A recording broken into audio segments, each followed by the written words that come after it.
Hello, hello, hello. Yes, it's about that time, Juneteenth. I am so excited. See, in honor of Juneteenth, I want to share some Black history.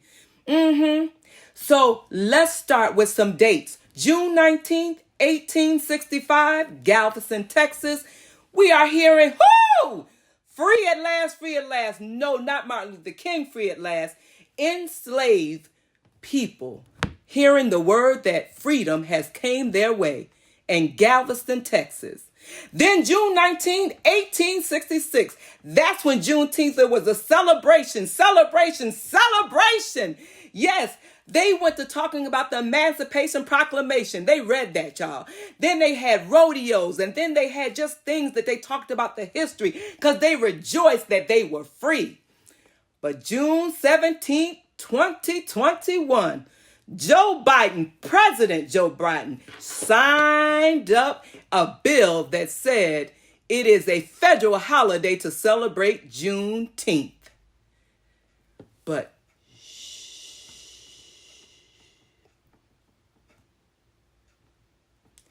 quiet as it's kept, Juneteenth may have been celebrated in Texas, but in Delaware and Kentucky, slavery was still going on.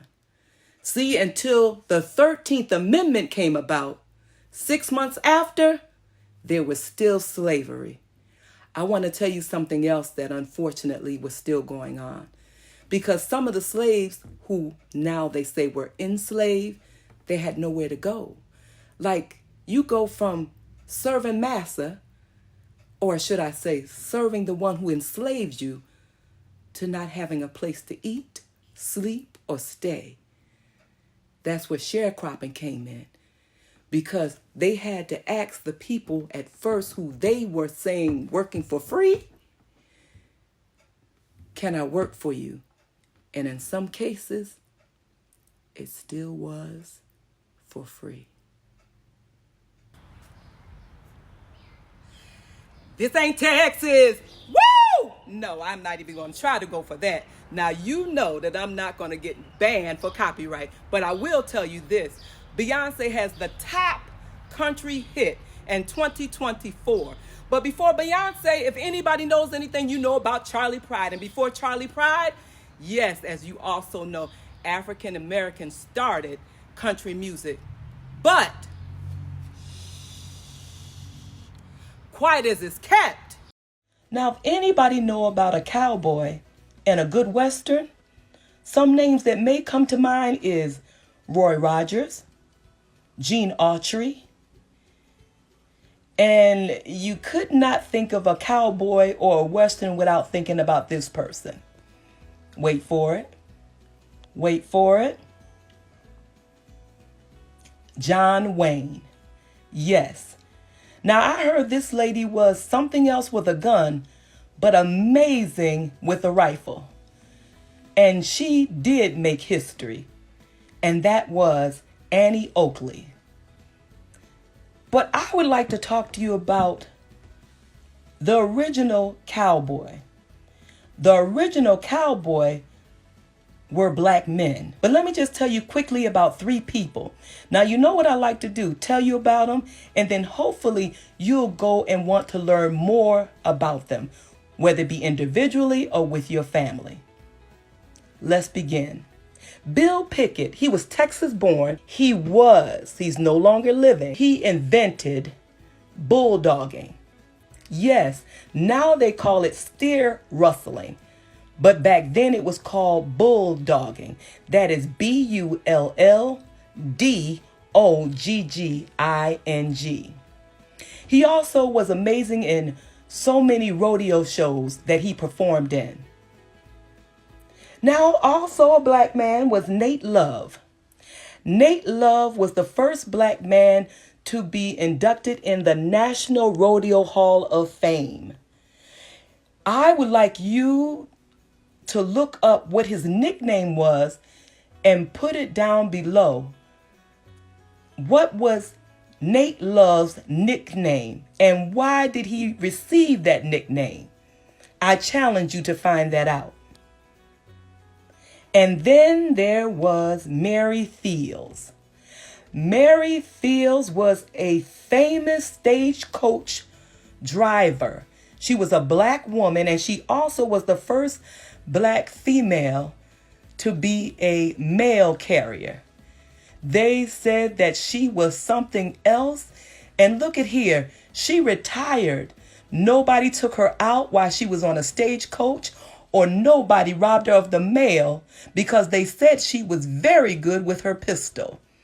I want you to learn a little bit more about Bill Pickett, Nate Love, and Mary Fields, also known as Black Mary. Now let me go into a little bit of history. I already told you, I looked online and it said back in the day, white men, when they dealt with cattle, they were called cowhands. But when black men dealt with cattle, they were called cowboys. Cowboys started with African American men. At the time, they were called black boys. Let me tell you about it. Could you hand me that? I want to read a passage out of Dr. Claude Anderson's book. And the book is called Dirty Little Secrets, about black history, its heroes and other troublemakers. I hope that he understands why I have to read this. It said that contrary to the images created by Hollywood, black slaves were Americans' first authentic cowboys. The word cowboys, in fact, originally had nothing to do with roping cattle and hell raising in the high plains. The word cowboy grew out of social customs that did not allow black males to be addressed as Mr. or men, especially gentlemen, or any other title that conveyed status. See, 50 years before there was an American Southwest, cowboys with the derogatory term boy was often applied to black slaves in Southeast who worked as cowboy pens. This job was to herd live cattle in Georgia.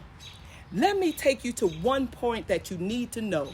The label boy was a constant derogatory term for black males that include not only cowboy, but houseboy, field boy, stable boy, and underboy, and that was for a personal body warmer. Well, I have a bonus for you.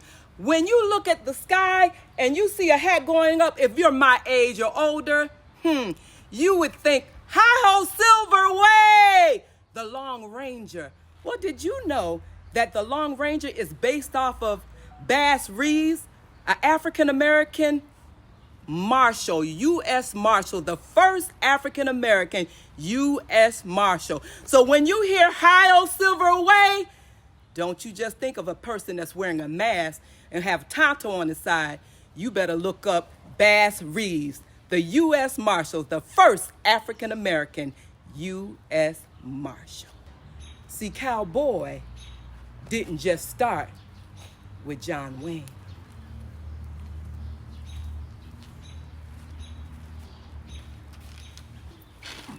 Now you know where there is cowboys, there's towns. But we don't want to just talk about towns. We want to talk about black towns. Part one, I talked to you about the 19 black families that are looking towards building a black town on the 97 acres of land which they purchased. Now I want to talk about maybe where they're getting their encouragement from. But quiet as it's kept, Rosewood, which was located in Levy County, northern Florida. It was started in 1950 or 1955. It was a growing community because of the mills in the surrounding counties. See, blacks owned their own land, their own homes. It was a general store in that town, a hotel, an Episcopal church, and much, much more in Rosewood. But I want to say maybe they were pulling from Tulsa, Greenwood, Black Wall Street, where J.B. Stratford bought and sold property, about 40 acres, to black families. In this district, there were 600 businesses, 21 churches, 21 restaurants, 30 grocery stores, 2 movie theaters, law and doctor offices, barbershops, salons, 6 private airplanes, a hospital, a bank, and indoor plumbing. Or could it be that the 19 families is pulling on the fact that Black Wall Street owns its own school system?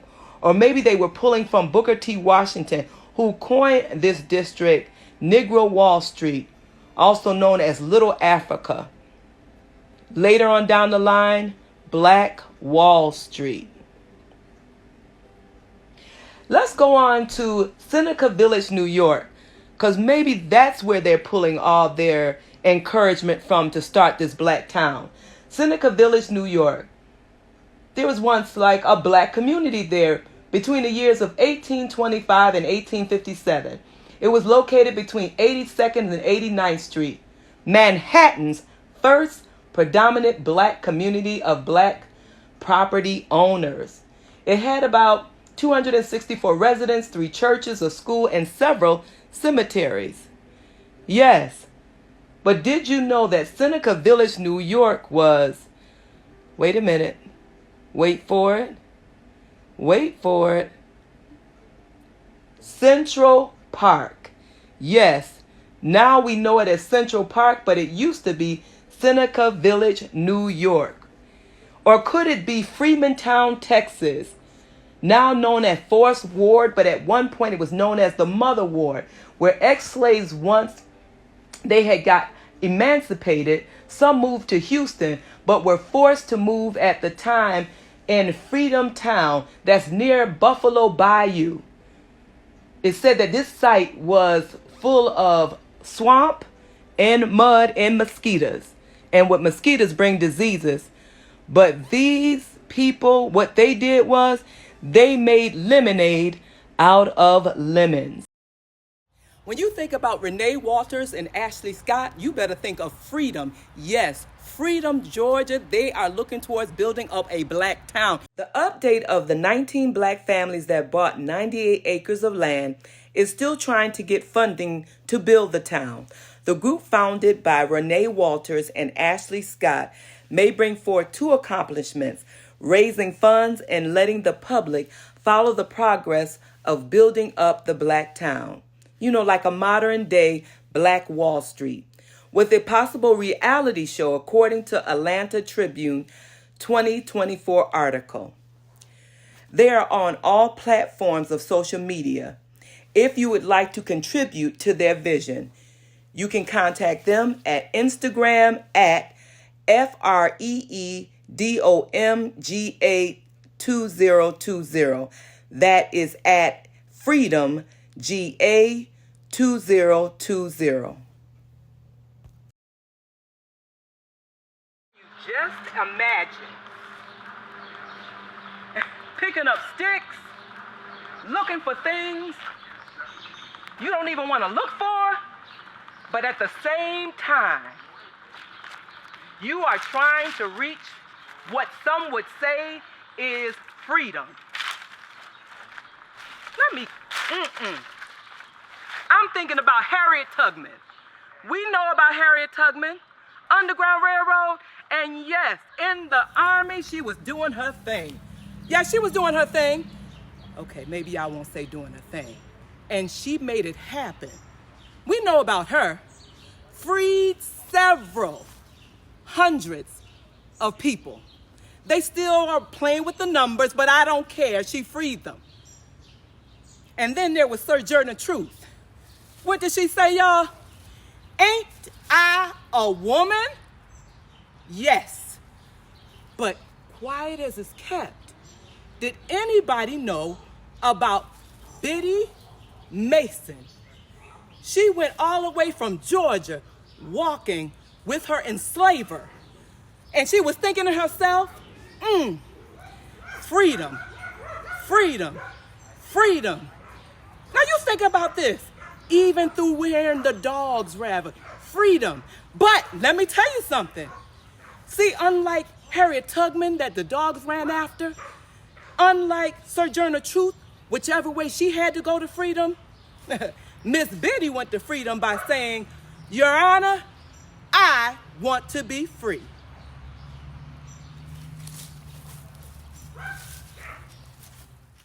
Unfortunately, Biddy Mason did not holler in the courtroom for her freedom, but she did go to court. And because she was black, she couldn't testify in court, especially against a white person. Mr. Robert Smith, her former enslaver, did not appear in court, and that's why she won. January 21st, 1856, Biddy was freed, her and her daughters. In 1860, she was given documentation to secure her freedom. After being free, she used some of the skills she learned while she was enslaved, such as being a midwife and working with herbal remedies. She became a nurse, and she owned land. She was the first black woman to own land in L.A. She was also the founder of the first African Methodist Episcopal Church. And right now in L.A., in downtown L.A., there is a city park named after Biddy Mason. But as quiet as it's kept, and I'm going to put some money on it. See, behind here, $2 bill, John Hanson was the first African American on some money. So before we even tried to get Harriet Tubman on the bill, $20 that is, $2. According to Dr. Claude Anderson, John Hanson was on the first $2 bill. And not only was he there, but I got some more news. He was the first African American president. Oh yes, even before George Washington.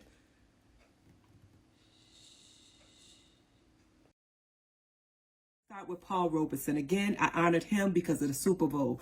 Before we knew him as an actor, which some of us, my age and up, knew him as an actor and an orator, he was also a pro football player. He played for the Milwaukee Badgers. Yes, Paul Robeson was born April 9th, 1898, and he passed away January 23rd, 1976. But the reason why I want to talk about Paul Robeson a little bit is, see, we knew him as, or I should say, I knew him as an actor, doing plays, also in movies. But did you know he also was an activist? Now, you might know him for that, but when I used to watch, well, back then, anybody who was on and they were African Americans, we didn't say African Americans then, anybody that was on TV and they were colored, Negro, or black, we wanted to see them. He was one. He was in a movie called Showboat. Now, if anybody know him, then you would know him singing this with such a baritone voice. Now, I might not have it like him, but I'm going to try just a little bit. Imagine, close your eyes for a minute, and you'll hear him say, "Oh, man, no. Wait a minute. Let me try to get myself together." Think about what he just said. Old man river, he must know something, but don't say nothing. He just keep rolling. He just keep rolling along. Can you see him? Can you see this man singing? Old man river, he must know something, but don't say nothing. He just keep rolling. He just keep rolling along. Old man river, that old man river, he must know something, but don't say nothing. He just keeps rolling. He keeps on rolling along. Paul Robeson, an actor, orator, writer. There's been so many things that's held us down, but now it looks like things are finally coming around. I know we've got a long, long way to go, and where we'll end up